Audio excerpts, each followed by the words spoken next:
Primera ley de Newton. Todo cuerpo continúa en su estado de reposo o movimiento uniforme en línea recta, en ausencia de fuerzas. Esto nos indica, que si hay reposo, es porque no existe una fuerza neta, el cuerpo se encuentra entonces en equilibrio, por lo que todas las fuerzas entre sí, deberían estar compensadas, la suma de todas las fuerzas debe dar cero. Este hecho lo podemos comprobar porque si aplicamos una fuerza a un carrito como este, el carrito se moverá y lo hará en una línea recta de dicha fuerza.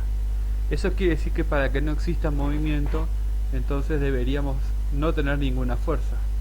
Para que exista el equilibrio, se deduce entonces que la sumatoria de las fuerzas tiene que ser igual a cero. Tomemos por ejemplo el siguiente diagrama de vectores. Puede estar representando dos cuerdas que tiran hacia arriba sosteniendo a un peso. Vamos a descomponer los distintos vectores en sus componentes. F2 en X, F2 en Y, F1 en X y F1 en Y. Según vimos, la sumatoria de fuerzas debería dar 0. Vamos a descomponer en dos, la sumatoria de las fuerzas en X y la sumatoria de las fuerzas en Y. De esta forma podemos analizarlo por separado. Si se verifican cada una de las ecuaciones, entonces podremos estar seguros de que el sistema está en equilibrio. Entonces la sumatoria de fuerzas en X sería la componente en X de la fuerza 1 y la componente X de la fuerza 2. Fíjense que apuntan hacia dos lados distintos. Para que se verifique la ecuación en X, debemos considerar positivo hacia ese lado. De manera análoga procedemos a hacer la sumatoria de la fuerza en Y. Fuerza 1 en Y más fuerza 2 en Y. Menos, porque está del lado contrario, fuerza 3 en Y. Al igual que antes, tenemos que considerar positivo hacia arriba. Donde yo coloque el positivo lo elijo yo. Lo único que interesa es que a la hora de realizar las cuentas no ande cambiándolo. Una vez que yo ya elegí a conveniencia mía cuál es el valor positivo, el otro queda por descarte negativo. Otra cosa que podemos hacer es a este ángulo que está tocando aquí abajo y nos daría el coseno abajo, y este ángulo nos da el coseno en este lado, en el lado de la sí. Si queremos cambiar eso para que los dos nos queden del mismo lado, esto es optativo, es una cuestión de facilidad, lo que podemos hacer es aplicar la regla, sabiendo que estos son 90 grados. 90 grados menos 60 grados, deducimos que hay 30 grados. Esto viene de geometría. Entonces podemos pensar que ese ángulo es equivalente a este otro de 30 grados. Esto es optativo, pero muchas veces nos facilita a la hora de poder ordenar la información. Reescribimos ahora. Fíjense que podemos escribir a la fuerza 2 como fuerza 2 por el seno de 30 grados, reemplazado.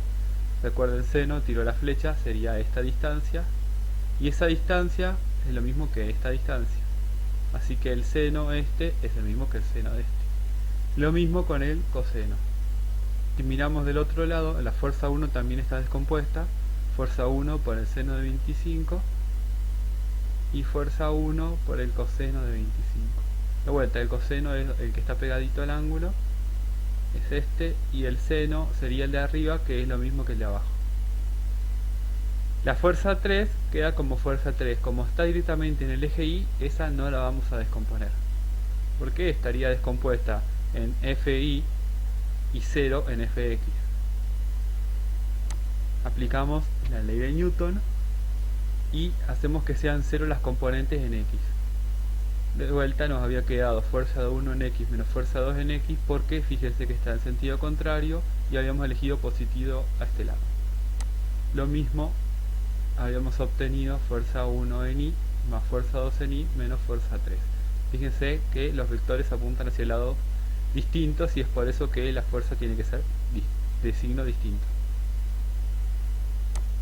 Reemplazando los valores por los que obtuvimos antes, obtenemos la siguiente expresión. De vuelta, no sabemos cuánto valen la fuerza 1 y la fuerza 2. Por eso es que las vamos a dejar como fuerza 1 y fuerza 2, y ese es el objetivo del ejercicio. Sí podemos observar que la fuerza 3 es dato y vale 5 newton. Las fuerzas, recuerden que se miden en newton. Ahora, reemplazando los datos, nos queda la siguiente expresión. Fuerza 1 por el seno de 25 menos fuerza 2 por el seno de 30 es igual a 0. Fuerza 1 por el seno de 25 menos fuerza 2 por el seno de 30, que estos eran fuerza 1 en x, sería fuerza en 1 por el seno de 25. Y fuerza 2 en x sería fuerza 2 por el seno de 30. Lo mismo se hace con fuerza 1 por coseno de 25, que eso es fuerza 1 en y fuerza 2 en y es fuerza 2 por el coseno de 30. Y del otro lado, con signo cambiado, o sea, menos 5 newton, tiene que ser igual a 0 para que se verifique el equilibrio. Pasamos el 5 para el otro lado y vamos a prestarle atención a este sistema de ecuaciones. Fíjense, tengo fuerza 1, fuerza 1, fuerza 2, fuerza 2. Si recuerdan, cuando resolvíamos determinantes, yo tenía x y algo que acompañaba x. Y lo mismo abajo, x y algo que acompañaba x. En este caso la única diferencia es seno y coseno. Lo mismo y, o ahora en este caso sería f2 y algo que lo acompaña, f2 y algo que lo acompaña. Y del lado del igual quedaba lo que no tenía ni x ni y. Fíjense que acá no hay ninguna variable, el 5 newton es 5 newton. Podemos aplicar matrices y resolver por método del determinante de 2 por 2 este sistema de ecuaciones. Yo lo voy a realizar con una calculadora. Si realizamos los cálculos, tenemos seno de 25 menos seno de 30, 0, coseno de 25, coseno de 30 y 5. X nos da 3,05 e Y nos da 2,57. Bueno, los resultados que obtuvimos antes son fuerza 1 3,05 y fuerza 2 2,58. De esta forma obtenemos cuánto debería valer cada uno de los vectores F1 y F2. Recordemos que son newton.